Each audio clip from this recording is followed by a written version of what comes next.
Okay, hi everyone. So we meet again for the part 3 of Multimedia Element Text lecture.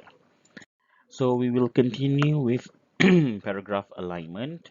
So what is basically a paragraph alignment? The arrangement of text relative to a margin, So there are four types of alignment. We have flush left, flush right, centered, and justified. And I think I do not need to explain in details on paragraphing alignment or paragraph alignment because I guess at this point every of you knows what paragraph alignment is, yeah, but this is just perhaps to understand better and also to know the right terminologies.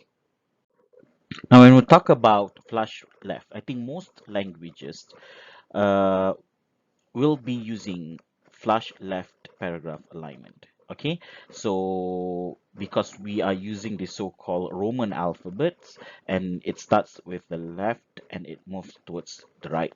Okay, and also, some of or certain languages they prefer to use the so-called flush right. Flush right is where you start from the right and you write towards the left. And I think languages like Arabic language or Hebrew they use this kind of style, yeah. And also we have the so-called centered alignment, which is not basically it is actually in the center, okay, not to left or not to right. And I guess in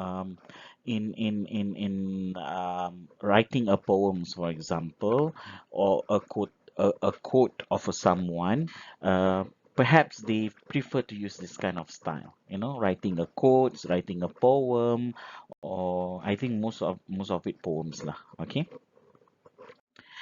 And also, we have justified. Text is aligned along the left margin and letter, and word spacing is adjusted so that text falls flush with the right margin, also known as justification. And I think one of the reasons why most of the texts are justified, it is for easy reading. When people read something that is justified, it's easy for them to understand. It's easy for the eyes to go through those words and to understand the context of the words. Okay.